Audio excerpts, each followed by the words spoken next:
So next we're going to have Dr. Bruce H. Lipton, also by pre-recording.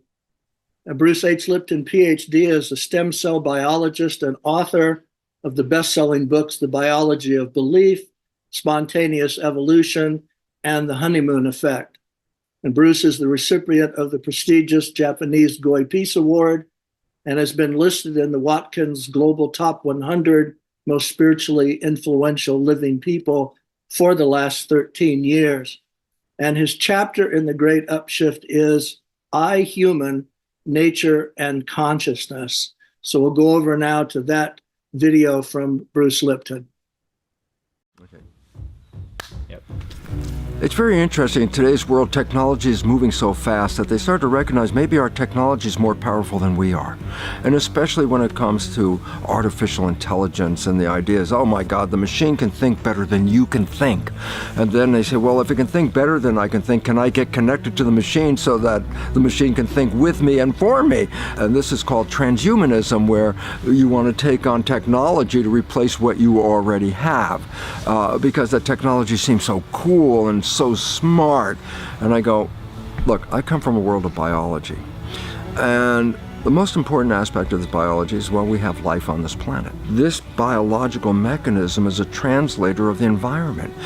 The eyes translate the energy into visions of landscapes and everything we're looking at. The ears translate vibration into the sound, which could be music or noise, or whatever it is. The taste buds take food, and the energy of that food is translated into taste. And I go, oh my God, to visualize, to taste, to touch, to smell, to feel, love. And I go, that's why we're here. We came here to experience life. And the body is an extension of that spirit, because it is a translator of a world that spirit doesn't actually manifest in its own vision of energy. But this body translates that energy into pictures, sound, smell, taste, feelings. I go, wow.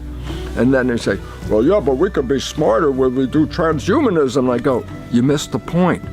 The point was to experience this planet. Do I want a machine to experience it? I have the machine. My machine is perfect.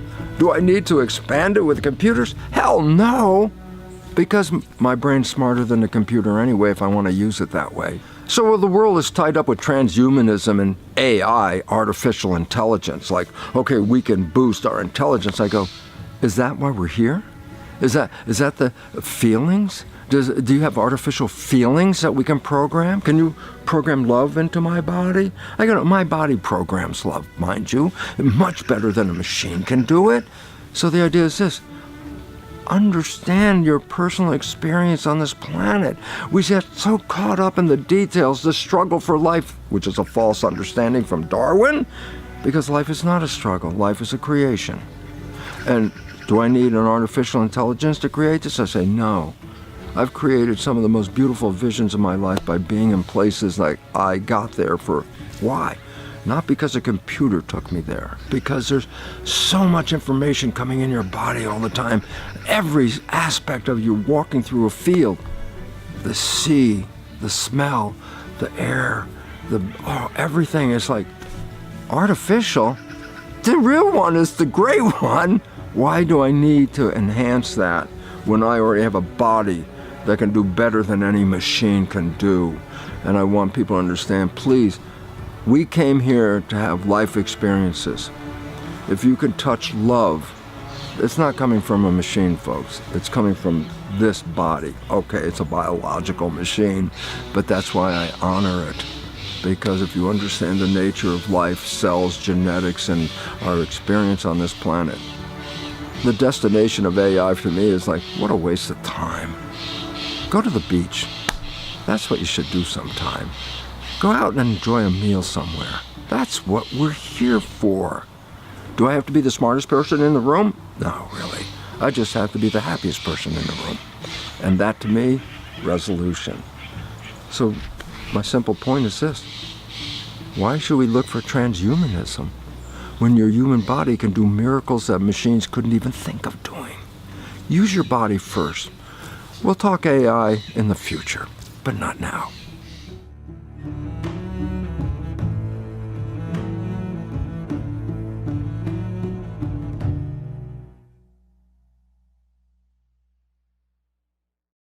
You know, there's an interesting story in the Bible. It's called Genesis. And in that story of Genesis, God creates the planet, God creates nature. And as an afterthought, more or less, God created people and put them into that mix.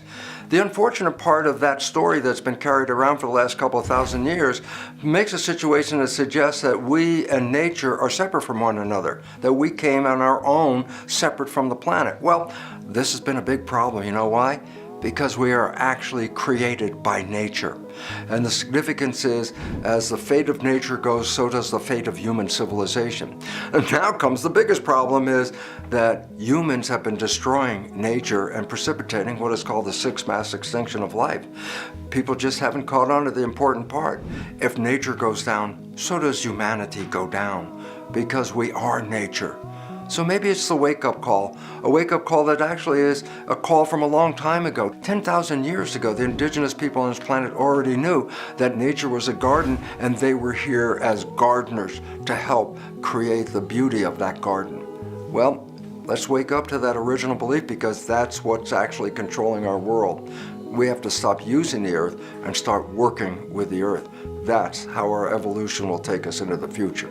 An interesting concept of humans is that we are the smart, intelligent creatures of the planet, and the rest has less or even no intelligence to it, just reflexive behavior at some point. But this is not true. As a matter of fact, here's an important point.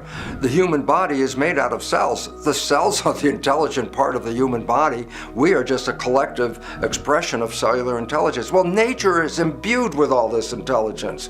And the fact is this: when we start to take the stance that we have dominion over nature, is when our civilization started to fall from grace. Significance why is we are nature.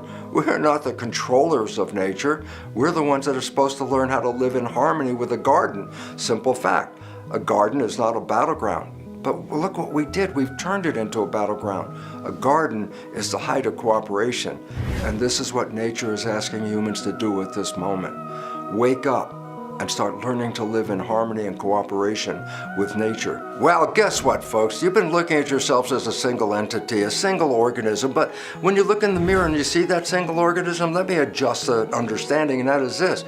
A human is actually a community of 50 trillion human cells. In fact, there's even more cells. We call it the microbiome. You're covered with 10 times as many microbiotic cells, such as bacteria and fungus, and these are part of our life. Guess what? You can't live without them.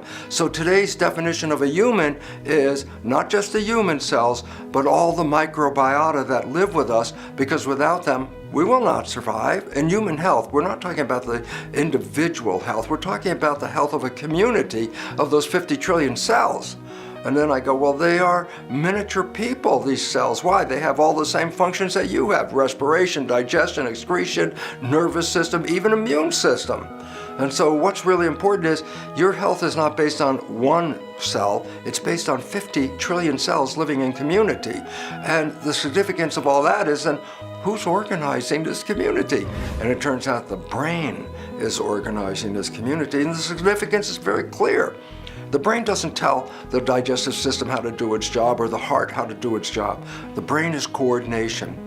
And if we screw up this coordination, then the community begins to fall apart. So it comes down to a simple fact. Harmony in the community is health. Disharmony in the community is disease. And all of a sudden it says if we want to heal ourselves, we don't have to worry about the genetics of the individual cells. It's actually the consciousness, the government by which 50 trillion cells are living their lives. How are your thoughts these days? Are they positive? Are they negative? Why? Because your thoughts are a political voice for 50 trillion citizens under your skin. And when your thoughts are in harmony, so's that community. So let's look at health in a different way. A political situation versus a molecular genetic situation. It's the politics of health that we understand.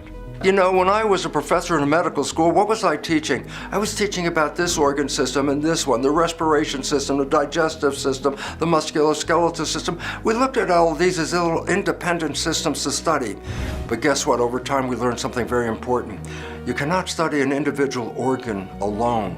It's a process of community where all the organs are integrated together. So there's a whole different approach today. It's called systems biology. I'm not just studying the heart. I'm studying the heart in relation to the brain, the heart in relation to the gut, the heart in relation to our behavior. So all of a sudden we start to see that every organ system is connected to every other organ system, and they work as a system. And so the beautiful new view is not to study how a single organ works, because it's connected to everything else. And as a result, if we understand the interconnectivity of the organs, then we can understand the whole process that comes out of a human. So we're going from reductionism, studying the pieces, into holism, studying how all the pieces come together and create a whole. And that knowledge is empowering. And if you understand it, you can have more power in creating your life.